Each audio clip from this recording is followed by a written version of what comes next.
इस वजह से हमारी चुनाव में हार हुई है। तो बाकी नेताओं का, सीनियर नेताओं का कहना था तो ये तो हाईकमान का फैसला था।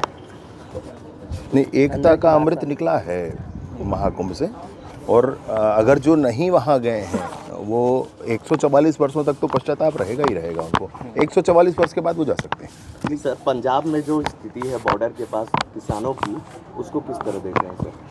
मुझे पूरा ध्यान नहीं है उसमें। सर, इस पे केंद्रीय मंत्री रवनीत सिंह बिट्टू कह रहे हैं कि आप सरकार केंद्र और किसानों के बीच बातचीत को बाधित करने की कोशिश कर रही है। आम आदमी सरकार पार्टी की सरकार के संदर्भ में तो दिल्ली की जनता ने जैसा जनादेश दिया है उससे बड़ा स्पष्ट है सारा सब कुछ, कि किस तरह से विभेद पैदा करके, किस तरह से प्रोपोगेंडा करके सरकारें बनाई गई थी, और अब क्या स्थिति है वहाँ पर। तो अगर दिल्ली में वो बात है तो पंजाब में तो होना ही होना है। तो पंजाब बॉर्डर के पास जो किसान टेंट लगाए थे, उस टेंट को बुलडोजर से तोड़ दिया गया है। कई किसानों को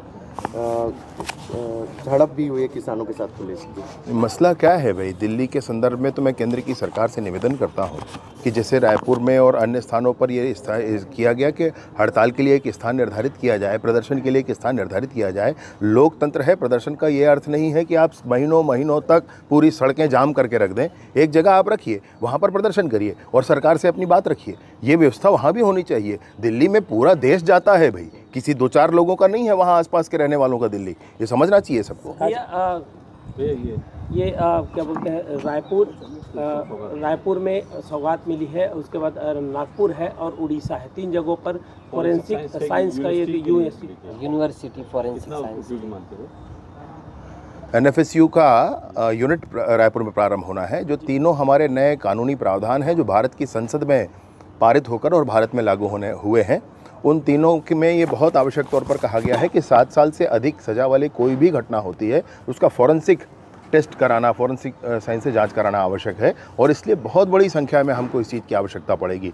तो नए बैच इसमें निकलें पढ़ करके, नई संस्थाएं इसमें स्थापित हों, इसके लिए काम कर रहे हैं, और ये बड़ी सौगात है रायपुर के लिए, हमारे प्रदेश के लिए। एक अंतिम सवाल सर, कि बिलासपुर जेल में एक बड़ा फर्जीवाड़ा सामने आया है जिसमें बहुउद्देशीय कर्मचारी समिति बनाई, उसको निजीकरण के नाम पे उसको रजिस्टर्ड कराया, और 4.5 करोड़ से ज़्यादा का वहाँ पे जो पैसा लगना था वेलफेयर में, वो ना लगा के निजी उसमें कर लिया। उसकी जांच हालांकि आदेश हुए हैं, तो उसमें किस तरीके की आदेश? नहीं, मैंने पूर्णतः इस बात की पूरी जानकारी नहीं है, मैं जानकारी ले भी रहा था, लेकिन इसमें जो भी विषय आएगा भाई पूरी दृढ़ता से कार्रवाई होगी। उसमें कोई भूल जाए कोई कि पुरानी सरकार है, विष्णुदेव जी की सरकार है, इसमें सुशासन है तो सुदर्शन भी है। सर, जेल से जुड़ा प्रश्न था इसलिए मैं कंटिन्यू कर देता हूँ।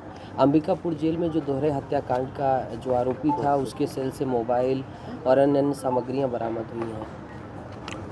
अभी रिपोर्ट आ जाने दीजिए, फिर दंडित करते हैं। सर, पंचायत और अध्यक्ष का चयन होना है, 2 बार डेट कैंसिल हुई, आज होने वाला है। कांग्रेस नहीं, कोई कैंसिल होने के कुछ दूसरे कारण थे, प्रशासनिक कारण थे, ऐसा पता चला है। आगे कोई कैंसिल नहीं होगा, निर्धारित समय पर कांग्रेस दावा करे सर हमारी सीटें ज़्यादा आएंगी। कोई नहीं, वो जिसकी सरकार बन जाए वो तो मसला वो नहीं है, जिसकी सरकार बन जाए उससे कोई बड़ी बात नहीं। तेजस्वी यादव कह रहे हैं ईडी को लेकर कि भाजपा की टीम केवल बिहार पर केंद्रित है, बिहार में चुनाव होने हैं। और ओमनी प्रेजेंट एक शब्द होता है अंग्रेजी में, हर जगह जो चीज़ उपस्थित होती है, जैसे हवा है, रोशनी है, वैसे ही इनको अब ईडी दिखता है हर जगह। सर, कवासी लखमा से भी ईडी पूछताछ कर रही, कल भी जेल में गई थी, आज भी, और कल से। क्यों ना पूछे भाई, क्यों ना पूछे?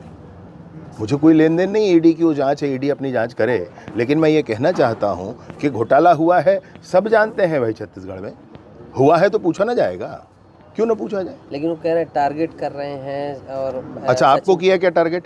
नहीं, मैं पूछ रहा हूँ आपको किया क्या टारगेट? नहीं किए ना, आप नहीं हो उसमें इसलिए नहीं किए, जो है उसको कर रहे हैं। इसमें क्या फ़र्क है? सर, एक बार मैं फिर से कुंभ के सवाल में आना चाहूँगा सर। ये कांग्रेस की बैठक में कुंभ को लेकर सवाल हुआ, खुद के नेता ही सवाल कर रहे हैं, लेकिन उसको लेकर बवाल होने लगा उस बैठक में। कैसे देख रहे हैं सर? क्योंकि बहुत सारे लोगों का मन था, लेकिन हो सकता है हाईकमान का ऑर्डर। हाई कमान ने मना क्यों किया? क्यों किया? हाईकमान होते कौन है किसी भी पार्टी के? ऐसे संस्कारों के लिए मना करने के लिए, धार्मिक अनुष्ठानों के लिए मना करने के लिए, ऐसे नहीं होता है भाई। और जो अपने आप को सेक्युलर कहते हैं, वो हिंदू सनातनी परंपराओं का विरोध क्यों करते हैं? और हिंदू सनातनी परंपराओं का विरोध करना क्या सेक्युलरिज्म है? ऐसा उन्होंने किया है, जघन्य पाप किया है। 144 साल बाद ही अपने पाप का ये मार्जन कर पाएंगे, पश्चाताप कर पाएंगे, अन्यथा संभव नहीं है। अब 144 साल जीना पड़ेगा। सर कल बीजेपी की बड़ी बैठक है, अहम बैठक है, पूरा संगठन पदाधिकारी। भारतीय जनता पार्टी की बैठकें अनवरत चलती हैं। माननीय नरेंद्र मोदी जी आ रहे हैं, उसके लिए हमारी बैठक है। अन्य संगठनात्मक गतिविधियों के लिए बैठक है और इस बैठक में सभी लोग हैं। माननीय मुख्यमंत्री जी भी रहेंगे, माननीय हमारे प्रभारी जी भी, नितिन नवीन जी भी उसमें रहेंगे, सब लोग रहेंगे। अलग अलग है वो तो मद है, उसमें दिखाना यार। वो अनुदान मांगो वाला एक सूची था, हाँ लिखा है। अनुदान मांगो वाला है क्या? मदिए वाला वो एक पन्ना जो उस समय पढ़े थे ना, उसमें होगा। वो बड़ा वाला जो डायरी है ना, उसमें है।